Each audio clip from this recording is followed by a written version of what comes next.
तुलसा महारानी नमो नमो, हरि की पटरानी नमो नमो। नमस्कार दोस्तों, आज मैं आपको निर्जला एकादशी पारण पर सुनी जाने वाली तुलसी माता की कहानी सुनाने जा रही हूँ। प्रेम से बोले तुलसी माता की जय हो। एक लड़की अपने भाई और भाभी के साथ रहती थी। उस लड़की का विवाह नहीं हो पा रहा था। वह लड़की तुलसी माता की बहुत सेवा किया करती थी। नियम पूर्वक तुलसी जी की पूजा करती और वहीं बैठकर तुलसी माता की कथा कहानी कहा करती थी। लेकिन उस लड़की की भाभी को यह सब पसंद नहीं था। वह हमेशा अपनी ननद को ताने दिया करती कि जब देखो तब तुलसी के पास बैठकर कथा कहानी कहती रहती है, कोई काम धंधा नहीं करती है। जब इसका विवाह होगा तो बारातियों को भी तुलसी खाने को दे दूंगी और दहेज में भी तुलसी ही दूंगी। कुछ दिनों के बाद ननद का रिश्ता पक्का हो जाता है, विवाह का समय भी आ जाता है। लेकिन जैसा भाभी ने कहा था वैसा ही किया। तुलसी का गमला बारातियों के आगे फोड़कर खाने के लिए रख दिया। ननद तुलसी माता की परम भक्त थी। उसकी प्रार्थना करने पर फूटा हुआ गमला स्वादिष्ट भोजन में परिवर्तित हो गए और भाभी ने अपने ननद को तुलसी की माला गले में हाथों में पहना दिया। भगवान की कृपा से हीरे और मोती के ज्वेलरी में बदल गए। वस्त्रों की जगह भाभी ने जनेऊ रख दिया जो सुंदर रेशमी वस्त्रों में बदल गए। इसके बाद ननद विदा होकर अपने ससुराल पहुंच गई। ससुराल में सबने ननद को इतने गहने पहने हुए देखा और इतना सामान लाते हुए देखा तो सब गांव वालों ने ननद की खूब प्रशंसा करी। ननद की खूब प्रशंसा होती। शादी के कुछ दिनों के बाद भाभी अपने पति से कहती है कि अब जाओ अपने बहन को बुला लाओ। वह देखना चाहती थी कि हमने उसकी शादी गरीब घर में कराई है तो वह कैसे रहती है। भाई के पास अपने बहन को देने के लिए कुछ नहीं था। इस बात से वह बहुत मायूस था। लेकिन वह अपने बहन को लेने के लिए चल पड़ा। जैसे ही वह बहन के घर पहुंचा तो वह सोचने लगा कि मैं अंदर कैसे जाऊं। सब लोग देखेंगे तो क्या कहेंगे कि मैं पहली बार बहन के घर आया हूँ और कुछ भी लेकर नहीं आया हूँ। लेकिन तभी छत से बहन ने उसे देख लिया। बहन ने अपने भाई को अंदर बुलवाया। अंदर आकर भाई ने अपने बहन के सास से कहा कि मैं अपने बहन को ले जाने के लिए आया हूँ। लेकिन उस लड़की की सास ने कहा कि नहीं, मैं अभी अपने बहू को ले जाने नहीं दूंगी। जब से मेरी बहू आई है तब से हमारे घर में बहुत ही सुख शांति और खुशियाँ छा गई है। अब मैं अपने बहू को कहीं भी जाने नहीं दूंगी। लेकिन भाई के बार बार आग्रह करने पर लड़की की सास ने 2 दिन के लिए अपने बहू को उसके भाई के साथ भेज दिया। लड़की अपने भाई के साथ अपने मायके आ जाती है। भाभी उसे देखकर चौंक जाती है। वह लड़की बहुत सारे गहने पहने हुए थी और बहुत सा सामान लेकर आई थी। भाभी यह सब देखकर पूछती है कि हमने तो तुम्हारा विवाह गरीब घर में किया था, फिर तुम इतने गहने और सामान कहाँ से लाई हो। तब उस लड़की ने कहा, भाभी यह सब तुलसी माता और विष्णु भगवान जी की कृपा है। भाभी ननद से और भी ज्यादा जलने लगी। 2 दिन के बाद ननद अपने ससुराल चली गई। इसके बाद भाभी अपने बेटी को भी तुलसी माता की पूजा और कथा करने के लिए कहती है और कहती है कि तुम भी तुलसी माता की पूजा करो। देखो तुम्हारी बुआ ने तुलसी माता की पूजा करी तो उन्हें सब कुछ मिल गया। अगर तुम भी तुलसी माता की पूजा करोगी तो तुम्हें भी सब कुछ मिलेगा।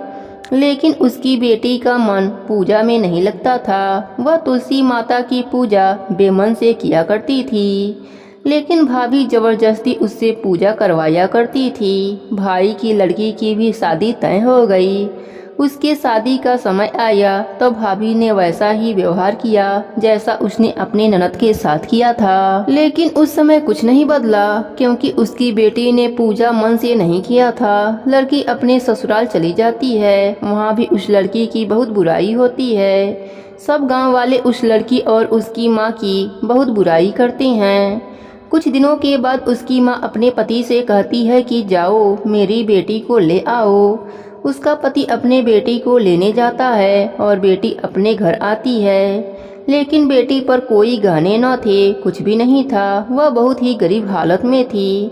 तो भाभी यह सब देख कर कहती है कि तुमने अपने बहन का विवाह तो अच्छे घर में करा दिया, वह देखो कितनी अमीर है, और अपने बेटी का विवाह गरीब घर में करा आए। तब भाई कहता है मेरी बहन ने तुलसी माता की पूजा कथा मन से किया था तो उसे वैसा ही फल मिला, और तुम्हारी बेटी ने तुलसी माता की पूजा और कथा मन से नहीं किया था तो इसे ऐसा ही फल मिला। जो जैसा करता है उसे वैसा ही फल मिलता है, इसमें किसी की कोई गलती नहीं है। उसकी भाभी अपने की गई करनी पर रोने लगती है और तुलसी माता से क्षमा मांगती है। हे तुलसी माता, जैसे आपने ननद पर अपनी कृपा करी वैसे ही अपने सभी भक्तों पर अपनी कृपा बनाए रखना। प्रेम से बोली तुलसी माता की जय हो, विष्णु भगवान की जय हो। एक गांव में रामू अपने पत्नी सुमन के साथ रहता था। रामू को अपने भक्ति पर पूरा विश्वास था। वह हमेशा तुलसी माता की सेवा पूजा किया करता था। रामू अपने पत्नी से कहता था जो लोग सच्चे मन से तुलसी माता की पूजा करते हैं साथ ही सबकी मदद करते रहते हैं, भगवान उनकी मदद जरूर करते हैं। मगर सुमन को ऐसा नहीं लगता था क्योंकि उसने बहुत परेशानियां देखी थी। उसको लगता था कि अगर ऐसा होता तो आज तक हमें बहुत कुछ मिल गया होता। अपनी पत्नी की बातों को सुनकर उसने सुमन को कहा कि ऐसा नहीं सोचना चाहिए, हमें भगवान पर पूरा विश्वास रखना चाहिए। अगर हम भगवान पर विश्वास नहीं रखेंगे तो हमें भगवान से सहायता प्राप्त नहीं होगी। मगर सुमन हमेशा यही कहती कि तुम समय का इंतजार कर रहे हो, अगर भगवान को हमारी मदद करनी ही होती तो अब तक कर चुके होते।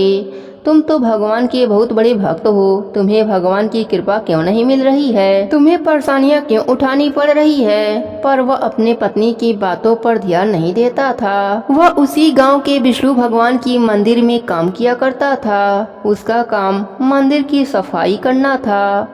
एक दिन वह मंदिर की सफाई कर ही रहा था, तभी एक बूढ़ा आदमी वहां आया और थकान के कारण मंदिर की सीढ़ियों पर बैठ गया। उसको वहां बैठा देख रामू ने उससे कहा, आप बहुत परेशान दिखाई दे रहे हैं।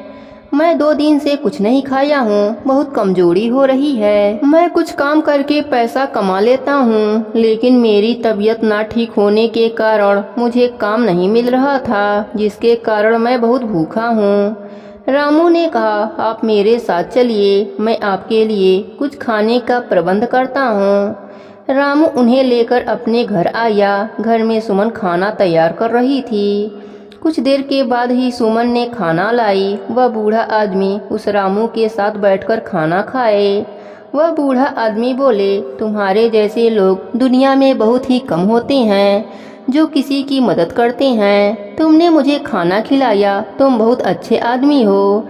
दूसरों का दुख समझने वाले बहुत ही कम लोग होते हैं। रामू ने कहा, आप थोड़ी देर मेरे साथ यहाँ आराम कर लीजिए, आप बहुत थके हुए लग रहे हैं। कुछ देर के बाद जब रामू की भी आंखें खुली तो उसने देखा कि वह बूढ़ा आदमी वहाँ नहीं थे। उसने अपने पत्नी से पूछा, क्या तुमने उन्हें कहीं जाते हुए देखा है? वह बोली, नहीं, मैंने उन्हें जाते हुए नहीं देखा। फिर रामू ने देखा कि वहाँ एक थैला रखा हुआ था जिसके अंदर बहुत सारे सोने के सिक्के थे। रामू ने अपने पत्नी से कहा, यह सिक्के किसके हो सकते हैं? अगर वह बूढ़ा आदमी इतना अमीर था तो उसने मुझसे झूठ क्यों कहा? हमें यह सिक्के यहीं रख देने चाहिए, हो सकता है वह इन्हें लेने वापस आ जाएं। इसके बाद रात हो गई। रामू को एक सपना आया। उसके सपने में विष्णु भगवान आए और उन्होंने कहा, मैंने ही तुम्हारे साथ भोजन किया था और तुम परेशान थे, इसलिए मैंने कुछ सिक्के तुम्हारे लिए छोड़ दिया है जिसकी तुम्हें बहुत ज़रूरत है। तुम मेरी ली हुई परीक्षा में सफल रहे। अब जब भी तुम्हें ज़रूरत पड़े उन सिक्कों का इस्तेमाल कर लेना।